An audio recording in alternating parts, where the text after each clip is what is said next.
से बहुत सारे रेगुलर व्यूअर्स हैं जो हमारी कहानियां देखते तो हैं, लेकिन आपने चैनल को सब्सक्राइब नहीं किया है। अगर आप भी उन 85% लोगों में से एक हैं, तो जल्दी से सब्सक्राइब बटन दबाओ और हाँ, लेटेस्ट थ्रिलिंग क्राइम स्टोरीज की नोटिफिकेशंस के लिए बेल आइकन दबाना मत भूलना।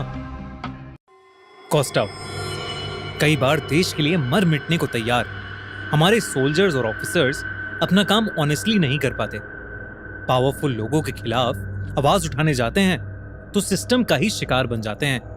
लेकिन रिसेंटली मैंने Z5 पर नवाजुद्दीन सिद्दीकी की कॉस्टाव मूवी देखी और तब मुझे एक ऐसे जाबाज कस्टम ऑफिसर कॉस्टाव फर्नांडिस के बारे में पता चला, जिसने पावरफुल लोगों के अगेंस्ट जाकर, सिस्टम के अगेंस्ट जाकर एक ऐसा काम किया जिसे शायद ही कोई आम इंसान अंजाम दे पाता। 16 मई 1991 गोवा के वर्का विलेज के लोग अपना काम कर रहे थे। तभी फुल स्पीड पर एक व्हाइट कॉन्टेसा कार विलेज के कोने से आई और अचानक ही एक मोटरसाइकिल ने उस कार को ओवरटेक किया और उसे रोक दिया।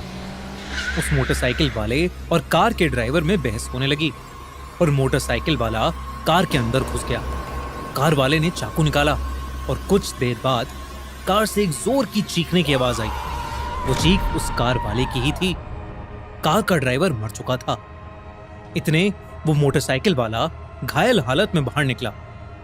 उसने कार की डिक्की खोली और उसमें से सोने के बिस्किट निकालकर सब गांव वालों को बताया कि वो एक कस्टम्स ऑफिसर है और ये कार एक गोल्ड स्मगलर की है। लेकिन आसपास खड़े लोगों में से किसी ने उस घायल कस्टम्स ऑफिसर की मदद नहीं की। उसने उस कार को वहीं रोकने के लिए उसके टायर पंक्चर किए और वो बीच की तरफ एक गली में भाग गया।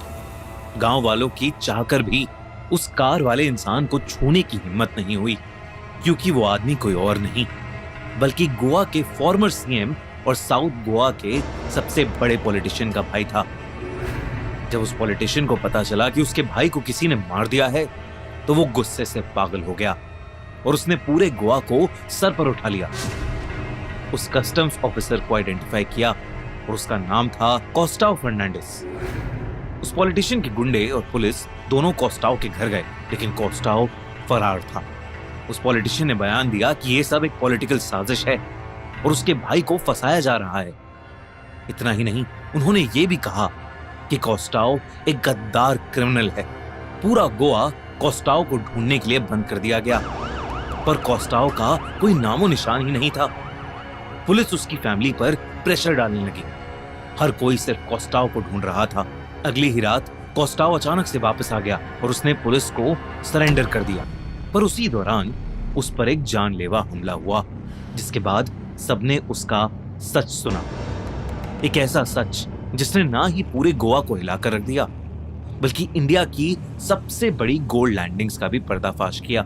गोवा के 1961 में आजाद होने के बाद कई गैंग्स सोने और ड्रग्स की स्मगलिंग के लिए पोर्ट्स का इस्तेमाल करते थे।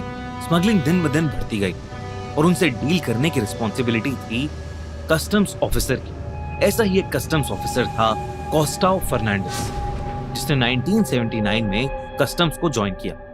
कॉस्टाव अपने डिपार्टमेंट के सबसे ब्रेव और ऑनेस्ट ऑफिसर्स में से एक था। कॉस्टाव कोस्ट लाइंस पर आने वाली सभी बोट्स और ट्रॉलर्स पर नजर रखने लगा, क्योंकि उसे टिप मिली थी कि ऐसे ही ट्रॉलर्स और कमर्शियल बोट्स का यूज करके स्मगलर्स दुबई और रशिया जैसी कंट्रीज से सोना और ड्रग्स इंडिया भेजते थे। उसने कई स्मगलर्स को पकड़ना शुरू कर दिया, लेकिन वो सब इस स्मगलिंग माफिया का एक बहुत ही छोटा हिस्सा थे। इसी बीच कॉस्टाव को खबर मिली कि गोवा के उस बड़े पॉलिटिशियन और उसके भाई डिमेलो का गोवा में हो रही गोल्ड स्मगलिंग में एक काफी बड़ा हिस्सा है। कॉस्टाव ने कई हफ्तों तक डिमेलो की हर एक मूवमेंट पर नजर रखी और फिर एक दिन कॉस्टाव को उसके खिलाफ एक टिप मिली। एक ऐसी टिप जो उसकी जिंदगी हमेशा के लिए बदलने वाली थी। उसे पता चला कि उसी साल 1991 मई में डिमेलो एक ट्रॉलर के जरिए हिंदुस्तान के इतिहास की सबसे बड़ी गोल्ड लैंडिंग्स को अंजाम देने वाला था, जिसमें करीब 1500 किलो सोना था, जिसकी कीमत आज के दिन में करीब 1500 करोड़ होती। कॉस्टाव ने इस टिप के बारे में ज्यादा ऑफिसर्स को नहीं बताया था, क्योंकि कोई भी उसे धोखा दे सकता था। कॉस्टाव ने डिसाइड किया कि वो अकेले ही इस ऑपरेशन को हैंडल करे, क्योंकि डिमेलो या उस पॉलिटिशियन के स्मगलिंग ऑपरेशंस के बारे में अगर कोई भी बात करता तो वो मिस्टीरियस सर्कमस्टांसेस के अंदर मारा जाता था। कोस्टाओ ने रात दिन फटाडे बीच का सर्वे करना शुरू कर दिया। उसने बीच के पास एक खुफिया जगह पर अपना एक सीक्रेट चेक पोस्ट बनाया। जैसे जैसे लैंडिंग की डेट पास आने लगी, डिमेलो की व्हाइट कॉन्टेसा कार फटाडे बीच के आसपास एक कंस्ट्रक्शन के बहाने कई बार वहां चक्कर लगाती रही। डिमेलो ने उस कंस्ट्रक्शन साइट पर चक्कर मारा था। कोस्टाओ ने रात भर उन पर नजर रखी। फिर 16 मई 1991 को सब कुछ बदल गया। सुबह सुबह कोस्टाओ थोड़ा सा रेस्ट करने के लिए अपने घर पहुंचा था, लेकिन उसके कुछ ही देर बाद सुबह के 10:30 बजे उसे एक कॉल आया। इस कॉल से उसे पता चला कि कार्मोना बीच के आसपास डिमेलो कुछ एक्टिविटी कर रहा है। कोस्टाओ तुरंत अपनी बाइक पर वहां पहुंचा और उसने देखा कि डिमेलो का भाई बीच के पास ही बार में बैठा हर चीज पर निगरानी रख रहा था। इतना ही नहीं, वो व्हाइट कॉन्टेसा कार और उनके साथी की एक सफेद मारुति कार बीच के पास ही पार्क थी। कोस्टाओ तुरंत अपनी बाइक के साथ एक कोने में छुप गया। उसने देखा कि कुछ लोग बैटरी जैसे भारी बॉक्सेस ट्रॉलर से निकालकर उसी व्हाइट कॉन्टेसा में भर रहे हैं, और वो भी डिमेलो की देखरेख में। सारे बैटरी बॉक्सेस कॉन्टेसा में भरकर डिमेलो उसमें बैठा और वर्का विलेज की तरफ निकल गया। कोस्टाओ बिना रुके उस कॉन्टेसा का पीछा करता रहा।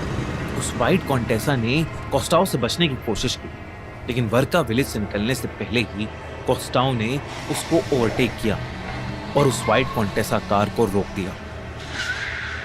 लेकिन डिमेलो ने उसकी बाइक को सड़क पर कोस्टाओ के साथ रगड़ दिया, जिसकी वजह से कोस्टाओ घायल हो गया। लेकिन घायल हालत में भी कोस्टाओ गाड़ी की खिड़की से अंदर घुस गया और डिमेलो को पकड़कर उसे सरेंडर करने को कहा। डिमेलो ने जवाब में एक बहुत बड़ा चाकू निकाल लिया और वो कोस्टाओ पर अटैक करने लगा। कोस्टाओ ने अपने बचाव में उसका हाथ पकड़ा और उस चाकू को छीनने की कोशिश की, लेकिन इसी बीच वो चाकू डिमेलो को लग गया और डिमेलो की जान चली गई। कोस्टाओ ने अपने सेल्फ डिफेंस में एक क्रिमिनल को मार दिया था। कोस्टाओ कार से बाहर निकला और गाड़ी की डिक्की से उन बैटरी बॉक्सेस से सोना निकालते हुए उसने आसपास के लोगों से मदद मांगी। लेकिन जब उसने देखा कि कोई उसकी मदद नहीं कर रहा है, तो वो अपनी सेफ्टी के लिए वहां से फरार हो गया और उसने सरेंडर करने से पहले पूरा दिन और रात गोवा के एक वीराने जंगल में बिताया। कोस्टाओ के सीनियर दयाशंकर और बाकी काफी सारे कस्टम ऑफिशियल्स को कोस्टाओ पर विश्वास था, क्योंकि कोस्टाओ के बयान के साथ 3 वर्का विलेज के विटनेस के बयान भी सामने आए, जिनके अकॉर्डिंग डिमेलो की मौत के बाद उसका पॉलिटिशियन भाई वर्का पहुंचा और उसने अपने साथियों के साथ सोने को ठिकाने लगाया। लेकिन उस पॉलिटिशियन के प्रेशर के नीचे काम करती हुई सीबीआई और पुलिस का कुछ और ही मानना था। उनके हिसाब से कुछ विटनेसेस ने बयान दिया है कि डिमेलो की मौत के बाद उसके सारे भाई वहां आए थे, लेकिन कार में ना ही उन्हें कोई सोना मिला और ना ही कोस्टाओ ने डिक्की से सोना निकालते हुए किसी से मदद मांगी थी। उस पॉलिटिशियन ने कहा कि उनके परिवार में से कोई भी स्मगलिंग का हिस्सा नहीं था और कोस्टाओ ने डिमेलो से बदला लेने के लिए उसे मारा था। सीबीआई ने कोस्टाओ के अगेंस्ट मर्डर चार्जेस फाइल किए। कोर्ट ने उसे दोषी ठहराया। इन सब के बीच कोस्टाओ और उसके परिवार को ढेर सारे डेथ थ्रेट्स आने लगे। उन पर कई जानलेवा हमले भी हुए, पर कोस्टाओ ने लड़ना नहीं छोड़ा। लेकिन कुछ महीनों में स्मगलिंग में इन्वॉल्व सारी व्हीकल्स को पुलिस ने ढूंढ लिया, जो लुइस बार के ओनर के बयान के साथ कोस्टाओ की थ्योरी से मैच कर रहा था। 1994 में कोर्ट ने कोस्टाओ के अगेंस्ट सारे चार्जेस ड्रॉप किए, लेकिन इसके बाद भी कोस्टाओ को मौत की धमकियां आना बंद नहीं हुई और इसीलिए वो अपने परिवार के साथ गोवा से शिफ्ट हो गया। 1996 में कोस्टाओ को अपनी ब्रेवरी के लिए प्रेसिडेंट्स मेडल मिला, लेकिन उस दिन के बाद से कोस्टाओ ने अपनी फैमिली के लिए हमेशा एक लो प्रोफाइल मेंटेन किया। कोस्टाओ आज भी गोवा जाते हैं तो लोग उन्हें उनकी बहादुरी के लिए पहचानते हैं। कोस्टाओ और उनकी बहादुरी की कहानी पूरे कस्टम्स डिपार्टमेंट और गोवा में आज भी फेमस है। अगर आपको कोस्टाओ और उनकी कहानी के बारे में और जानना है तो Z5 की नई मूवी कोस्टाओ को अभी चेकआउट करें, जिसमें फेमस एक्टर नवाजुद्दीन सिद्दीकी खुद कोस्टाओ फर्नांडिस का रोल कर रहे हैं। तो जल्दी से जाओ और कोस्टाओ की मूवी देखो। Streaming now only on Z5।